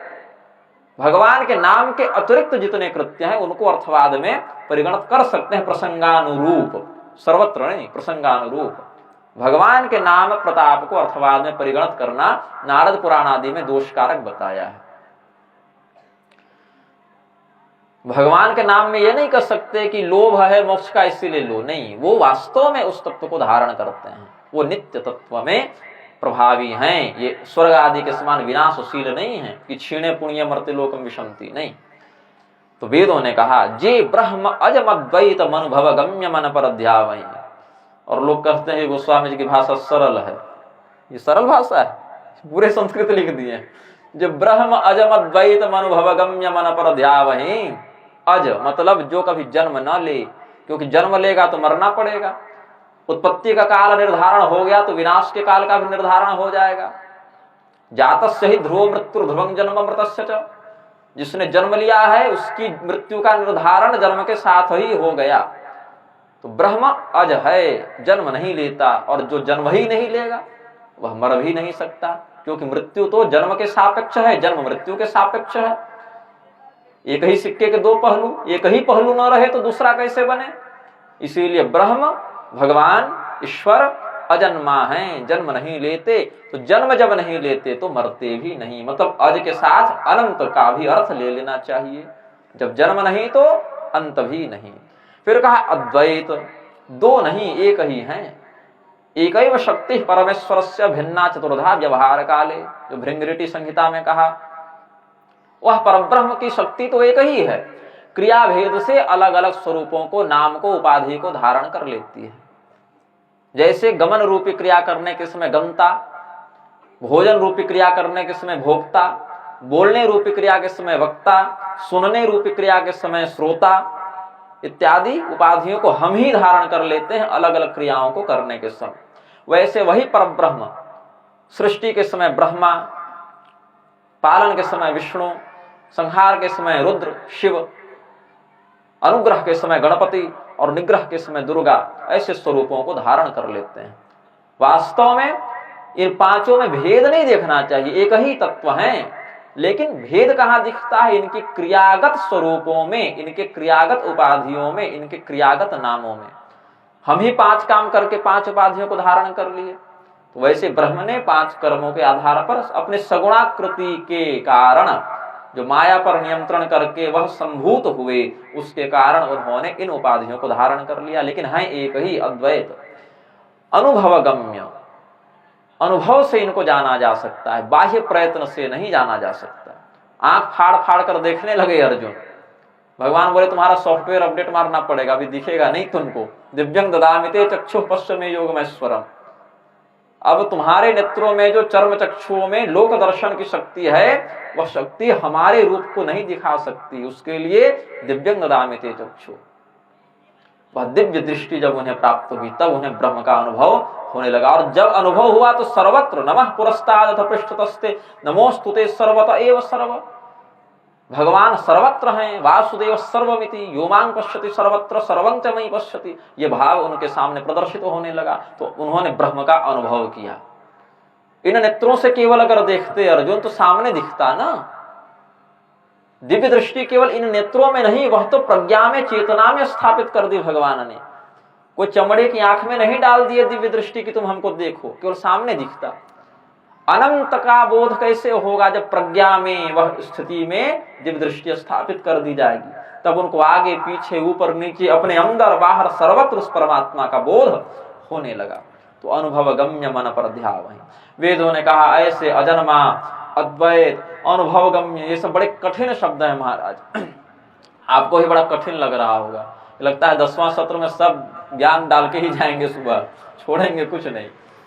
तो आपको सुनने में कठिन लग रहा है, समझने में कठिन लग रहा है, इसीलिए आपके ऊपर कृपा करते हुए वेदों ने यह वरदान मांग लिया, ते कहूं जानहु नाथ तब हम सगुन जसनित गावहीं, कि जो विद्वान गण, जो आचार्य गण इतना प्रवचन देते रहते हैं, प्रभु जो समझ में कुछ आता नहीं जनता को, तो कल्याण कैसे होगा? तो कहा प्रभु आपका जो सगुण रूप है, श्री रामचंद्र जी का रूप है, हम तो इसी का यशगान करते, यशोगान करते रहे, इसका हम गुणगान करते रहे, हमारा उसी में सब काम सिद्ध हो जाएगा। इतना अजन्मा है, संसार वृक्ष है, अद्वैत है, अनुभव गम्य है, निर्विकार है, अचिंत्य है, ये सब समझ में नहीं आती बात। हम इतना समझते हैं आप हमारे भगवान हैं, आप ऐसे दिखते हैं, आपका यह नाम है और आपके नाम का गुणगान करना है, इतना ही समझ में आता है। ये वेदों ने वरदान मांगा कि इतना कुछ गूढ़ तत्व जिनकी समझ में न आता हो प्रभु, वह भी आपके सगुणाकृति के प्रति निष्ठा रखते हुए आप अत्यंत करुणा से युक्त हैं, मानो संपूर्ण करुणा का वास आप में ही हो, संपूर्ण गुणों का वास आप में ही हो, करुणा यतन प्रभु सद्गुणा कर। हम यह वरदान मांगते हैं कि हमारे मन से जितने कृत्य हो, वचन से जितने कृत्य हो, हमारे शरीर से जितने कृत्य हो, उनमें सांसारिक विकार का स्थान न हो। जितनी मात्रा में विकार और आसक्ति संसार के प्रति भरी हुई है वो सब दूर हो जाए। और देखिए होता है ना कंप्यूटर में फैक्ट्री सेटिंग, रिस्टोर मार देते हैं तो कंपनी जो बना के भेजी है वैसा ही सब कुछ उसमें हो जाता है, बाहर से हमने जो छेड़छाड़ की वो सब मिट जाता है। तो जीव पहले तो वैसे ही कर्म प्रारब्ध से रहित था, विकार से रहित था। तो जिस स्थिति में माया वर्ण के कारण जीव को यह भ्रम हो गया कि हम ब्रह्म से भिन्न हैं, वह कर्म में सकाम बुद्धि से प्रवृत्त हो गया और उसके शुभ और अशुभ फल को भोगने लग गया। वो सब नहीं, जो विकार है हमारे मन में, कर्म में, वचन में, वह नष्ट हो जाए, तब चरण हम अनुराग ही, आपके चरणों में हमारा अनुराग बने, यह भगवान वेदों ने भी मांगा। इसी बात की मंगल कामना हम अपने और आप सबों के लिए करते हैं। प्रेम से बोलिए आनंद कंद भगवान की। थोड़ा भगवान नाम संकीर्तन करें।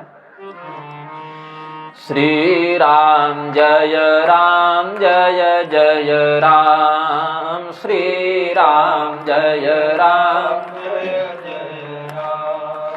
श्री राम जय राम, श्री राम जय जय विघ्न हरण हनुमान, जय जय विघ्न हरण हनुमान। श्री राम जय राम, श्री राम जय राम, कौसल्या के प्यारे राम, कौसल्या के प्यारे राम, दशरथ राज दुलारे राम, दशरथ राज दुलारे राम, सीता प्राण धारे राम, सीता प्राण धारे राम। श्री राम जय राम, श्री राम जय राम, श्री राम जय राम, श्री राम जय राम,